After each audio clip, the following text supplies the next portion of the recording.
회사원에서 우리가 어떤 사업단으로 가기 위해서 가장 먼저 거쳐가야 되는 어떤 이 중간의 사고법은 내 시간당 밸류를 높이는 거라고 생각해요. 내가 현재 하고 있는 일을 다 그만두고 이렇게 넘어온다는 거는 리스크가 너무 크죠.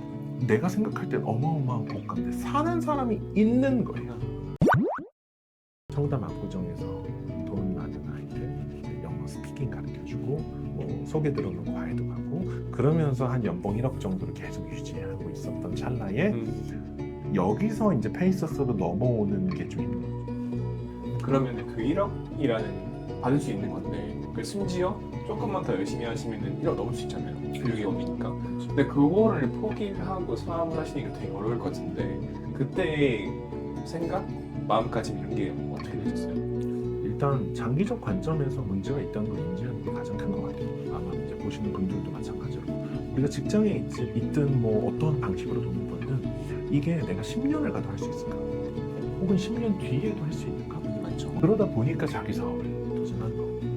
그러면 대표님은 그 영어를 가르치다가 동시에 사업자를 준비하신 거죠. 그렇죠. 그만두지 않고 같이 준비하신 거죠. 그렇죠.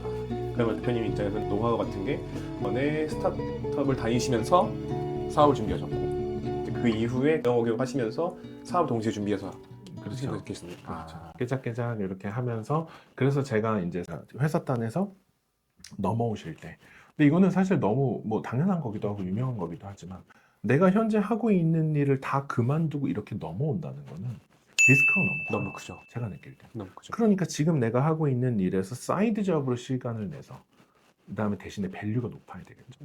근데 사업은 어차피 밸류가 높아야 돼요. 네. 그러다 보니까 그렇게 시작을 해서 이제 사이드로 버는 돈이 나의 메인 돈을 침범하는 느낌이 날 때 너무 행복한 거죠. 그렇게 될 때 저는 갈아타볼까? 그래도 리스크가 있어요. 그렇죠. 내가 300 버는데 추가 300을 더 벌었어요. 넘어갈까? 고민되거든요. 맞아요. 똑같아도 고민돼요. 그럴 것 같아요. 한 2배는 돼야 나 왜 안 넘어가고 있는 거야? 이 정도 되겠죠. 그렇죠. 그 전까지는 쉽지 않거든요. 그 느낌이 와요? 탓을 해도 되겠다라는 느낌이 오세요? 저는 그 전에서 사실 잘 몰라요. 왜냐면 페이서스를 넘어갈 때는 그 돈을 못 벌고 결국 페이서스에 전념하기로 결정하고 나서 정확히 100일 정도 뒤에 제가 하루에 1,500만 원을 입금받는 날을 이제 경험하게 돼요. 그렇게 되면서 내가 선택한 길이 옳을 수도 있겠다. 왜냐면 3개월이면 돌아갈까. 왜냐면 아직 그 클라이언트가 있으니까 전화해서 다시 영어합니다. 저 이제 프리 에이전트다. 저 선수 영입 안 필요하시냐 이러면 되거든요. 시간이 가면 갈수록 불리해지니까. 딱 페이서스를 하기로 하신 다음에 이제 영어 교육은 아예 접으신 거예요? 그렇죠. 회사원에서 우리가 어떤 사업단으로 가기 위해서 가장 먼저 거쳐가야 되는 어떤 이 중간의 사고법은 내 시간당 밸류를 높이는 거라고 생각해요. 예전에 제가 영어를 가르칠 때 제가 받을 수 있는 최대 밸류는 시간당 5만 원이었어요. 근데 지금은 마지막까지 받았던 게 제가 1시간당 100만 원 받아요. 지금도 이제 하루 좀 길게 나가면은 한 타임 나가면 한 100에서 150 사이는 받으니까 실비 빼고 그러니까 시간당 밸류를 높이는 방법을 고민하는 거를 저는 사실 굉장히 많이 권해요. 왜냐면 우리가 버는 돈은 우리가 세상에 제공하는 가치의 총합이거든요. 30일 동안 열심히 일해서 내가 세상에 던진 가치의 총합을 내가 돈으로 받는 거예요. 그러니까 결국은 두 가지죠. 가치의 양이 부족하든 가치의 질이 부족하든 둘 중에 하나인 거죠. 그럼 사업 아이템은 선정하신 게 페이서스가 어떻게 되셨죠? 페이서스는 처음에 국내에 자료가 없다는 걸 깨달았어요. 국내에 교육 중에 잘하는 사람이 없고 이제 해외의 자료와 해외의 정보만 가지고 진짜 찾아다니면서 그거를 키우기 시작했는데 3개월을 진짜 죽어라 키웠는데 1,000명이 됐어요. 근데 그때 3개월 1,000이면은 히어로급이에요. 훌륭하다. 3개월에 1,000명? 와서 강의 좀 해달라. 약간 이런 분위기였어요. 지금은 1,000명은 뭐 하루에도 키우는 느낌이지만 3개월 동안 1,000명을 키우고 9개월 동안 99,000명을 키웠어요. 와. 그러니까 이렇게 폭풍 성장을 했었던 거죠. 근데 그 과정에서 제가 그때 세상에 이제 가치를 내가 나누겠다라는 개념에서 페이서이라는 함께 걷는 사람이라는 의미를 신고 함께 걷는 사람들이어야 되기 때문에 페이서스가 된 거예요. 그래서 페이서스 코리아가 된 거예요. 그래서 제가 가진 것들을 막 쉐어하면서 그래 내가 가진 것 중에 제일 그들이 원하는 게 뭘까 했는데 그런 성장법을 원하는 거예요. 그래서 온라인에서 이제 강의를 런칭을 해서 이제 딱 들어가기 직전에 15분 전에 소셜 미디어를 키우는 법을 팔아볼까 했는데 마지막에 제가 그거를 기용할 건 믿져야 본전이지 21만 원으로 던지자. 21만 원에 딱 했는데 팔린 거예요. 이제 그걸 보면서 처음으로 태어나서 경험하게 된 거예요. 뭘 팔아봤다. 뭔가 팔아보고 아, 내가 생각할 땐 어마어마한 고가인데 사는 사람이 있는 거예요. 아, 왜냐면 그 당시에 이게 예를 들면 20만 원짜리가 10개가 팔리면 200이잖아요. 그렇죠. 지금 보면 사업적으로 보면 큰 돈은 아니에요. 근데 200만 원은 그때 저한테는 거의 월급의 3, 40%에 해당하는 돈을 한 번에 번 거예요. 그렇죠. 그러니까 뭔가 내가 돈 버는 방법을 잘못되어 있다는 걸 그때 깨달은 거죠. 이렇게 버는 법도 있는데 그렇게 된 거죠. 그럼 그때 1,000명을 키우신 다음에 강의를 제안을 받으시고 제안을 받으신 다음에 마지막 페이지에다가 셀링을 하신 거예요. 그죠? 그러니까 제가 그냥 주최한 강의에서 그냥 매달 강의를 하나씩 했어요. 아, 매달요? 온라인 상에서? 5명이 들어오든 1명이 들어오든 10명이 들어오든 아, 내가 할 수 있는 거를 강의로 라인업을 해서 모객을 해서 그리고 강의를 했어요. 근데 그 마지막에 했던 무료 강의 그때는 무료 강의 이런 것도 없었고 그냥 저는 팔로워들을 위한 베네핏으로 했었는데 마지막 강의에서 그렇게 했는데 팔리는 걸 보고서 그게 이제 정기성을 되게 다음 달에 되거죠. 또 팔릴까? 또 팔리는 거예요. 그럼 그게 첫 달에는 좀 팔릴 수 있지만 그게 꾸준하게 팔리진 않잖아요. 맞아요. 그렇죠. 그럼 이게 등락이 좀 있을 거고 처음에는 매출 잘 나올 수 있는데 그 다음 달에 좀 떨어질 수 있잖아요. 그렇죠, 그렇죠, 그렇죠. 그때 이게 될까라는 또 생각을 하셨을 것 같은데 그걸 어떻게 유지를 하셨어요?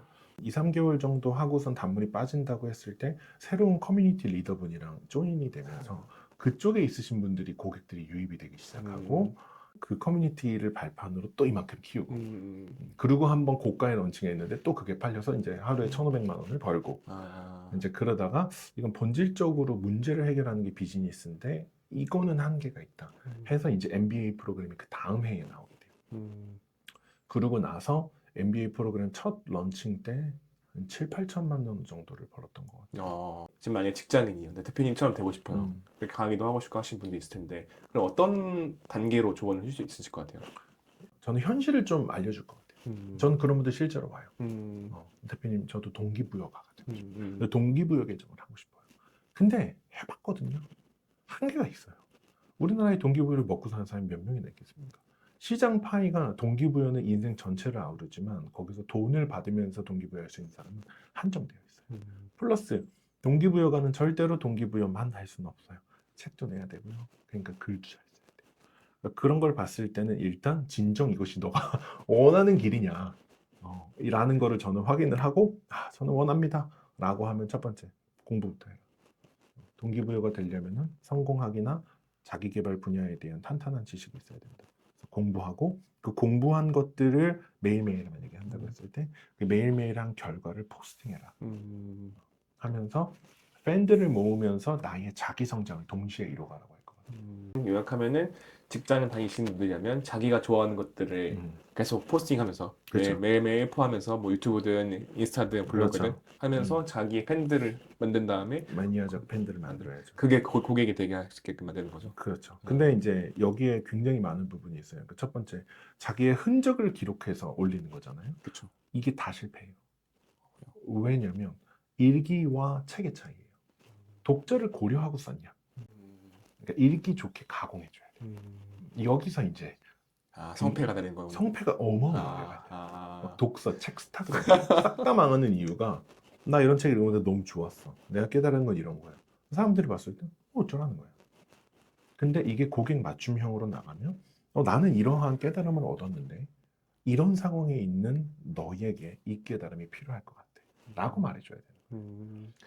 그럼 유튜브 따지면은 내용도 고객이 좋게 만들어야 되지만 썸네일이나 제목으로 그 독자층 대상으로 너에게 필요하다. 그렇죠. 그런 게 필요하다는 거죠. 그렇죠. 그러니까 고객이 딱 봤을 때 이건 나를 위한 얘기다. 예를 들면 뭐 불안한 사람들을 위한 메시지. 정확하게 타겟층을 찍고 그 고객이 나를 위해 준비된 거구나라고 느끼게 만들어야 되는데 그냥 흔적만 올리는 거예요. 근데 그런 걸 하면서 스스로 자기 합리화를 해요. 뭐 예를 들면 페이스북 대표님이 하라 했으니까 맞는 거겠지. 아니지. 방법이 안 맞으면은 틀린 거예요. 아니면은 갖고 와서 검토를 받던가. 좋다. 30개만 계속 해봐라. 그럼 나오거든요. 이제 저는 청진기 되면 진단 나오니까. 나오니까. 딱 보면은 폼 나오니까 이 사람 잘 되겠다 하면 돼요. 그럼 그런 사람들 어떻게 느낌이 오세요? 각이 나온다는 게 어떤 사람들 보면 각이 나와요? 고민의 흔적인 것 같아요. 고민의 흔적은 경험의 흔적이고 실패의 흔적이기도 하고, 그게 결국은 우리가 만난 지금 이 순간에 나라는 퍼즐 한 조각이 너희의 그림을 완성해 줄 수 있는 마지막 한 조각이냐는 거죠. 그러다 보니까 본인이 아무것도 없는 백지로 와서 그려주세요 라고 하는 거랑, 제가 진짜 열심히 그렸는데요, 어떻게 하면 이게 작품이 될 수 있을까요? 라는 완전 차이가 큽니다.